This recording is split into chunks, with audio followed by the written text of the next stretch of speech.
Bonjour et bienvenue pour une nouvelle vidéo sur la chaîne de Rose Steinmetz. Donc aujourd'hui, je vais vous parler d'écriture. Pour continuer ce qu'on avait discuté la dernière fois, je prépare ma 10e participation au NaNoWriMo et je vous propose de planifier votre prochain roman avec moi. Donc aujourd'hui, on rentre vraiment dans le début de la planification parce qu'on va choisir notre histoire et poser les bases. Donc pour ça, le premier jour, je remplis une fiche. Donc je me suis fait une grande fiche. Si vous voulez voir à quoi ressemblent mes fiches, alors ce sera peut-être pas forcément cette version-là, mais il y aura tous ces éléments quand même. Elles sont dans ma newsletter auteur, donc n'hésitez pas à aller voir sur mon site internet. Donc le premier jour, je vais prendre un petit cahier de brouillon et noter toutes les idées que j'ai sur le thème. Donc aujourd'hui, on choisit l'histoire qu'on écrit. Donc vous devez savoir pourquoi vous êtes en train d'écrire cette histoire. Est-ce que c'est pour une scène en particulier, un personnage, une intrigue? Donc là, on va développer ça aujourd'hui. Donc en général, la première chose que je fais, c'est que je donne un titre de travail à ce roman. Sur mes romans publiés, sur les 4, il n'y en a qu'un seul qui a gardé le titre de travail, parce qu'en fait, c'était celui qu'il fallait, mais les 3 autres ont un titre totalement différent. Donc il faut juste avoir un nom pour rappeler le projet. Je trouve que ça aide d'avoir un nom pour nommer votre projet. Et ça donne déjà un peu une direction. Et ensuite, je vais résumer mon histoire en une seule phrase. Donc le héros, son problème, dans quel environnement il est, et le twist de votre histoire. Qu'est-ce qui fait que cette histoire, elle est spéciale. Donc, sur ma phase de planification, je vais remplir toutes mes fiches avec un crayon gris, un crayon à papier, ou peu importe comment vous appelez ça chez vous, mais quelque chose qui soit facilement effaçable. Comme ça, psychologiquement, je me censure nettement moins si je sais que je peux l'effacer. Surtout que c'est le premier jour de planification, puis qu'on ne sait pas encore tout à fait quel type d'histoire on est en train d'écrire. Donc je vais tout écrire avec quelque chose qui est effaçable.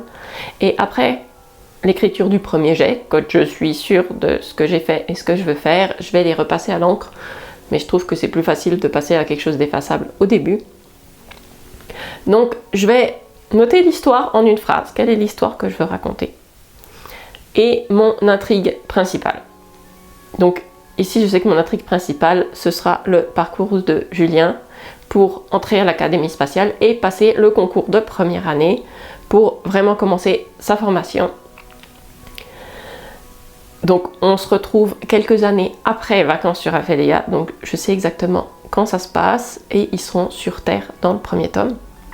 Je vais ensuite lister mes personnages principaux avec le besoin qu'ils ont dans ce roman et l'évolution que je veux qu'ils aient au cours de l'histoire.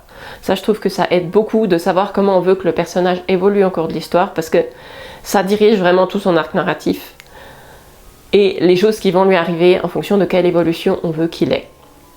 Donc, quand vous avez une intrigue principale, vous avez souvent aussi des idées d'intrigue secondaires. Est-ce que vous voulez mettre une romance ou quelque chose entre 2 personnages secondaires, ou vous pouvez avoir plusieurs idées. Donc en général, si j'ai des idées pour les intrigues secondaires, je les note aussi à ce moment-là.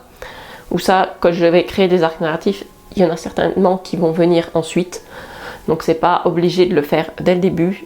C'est toutes des fiches sur lesquelles on peut revenir quand on veut. Et souvent, je fais des allers-retours. Quand je remplis la suivante, je vais revenir ici et rajouter des détails.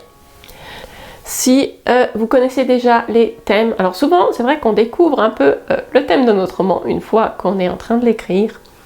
Mais il y a des choses qu'on sait déjà. Donc même si vous n'êtes pas encore sûr, vous pouvez marquer des idées de qu'est-ce que vous pensez que c'est le thème de votre histoire. S'il y a des idées directrices et des choses qui vont guider l'histoire. Le genre peut aussi guider l'histoire parce que vous savez en fonction du genre quel type d'histoire vous allez avoir. Et si vous avez certaines problématiques que vous voulez aborder autour du thème ou ce genre de choses, il faut réfléchir en fait quelle histoire vous voulez raconter. Donc finalement le premier jour je remplis qu'une seule fiche comme ça. Donc j'ai plein d'idées dans mon cahier de brouillon.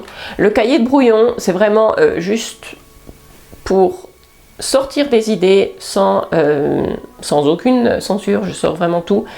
La majorité finiront pas dans le manuscrit ou même pas dans les fiches de planification, c'est juste une façon de sortir plein d'idées parce qu'une idée conduisant à une autre Je trouve qu'il ne faut pas censurer ce qu'on écrit en phase de planification. Si vous avez des idées, vous notez tout et vous verrez ce qui est exploitable dans votre roman. Donc voilà, aujourd'hui on a sorti la base de l'histoire. Vous savez votre histoire en une phrase, qu'est-ce que vous voulez faire? Et on se retrouve dans la prochaine vidéo pour voir la suite de la planification.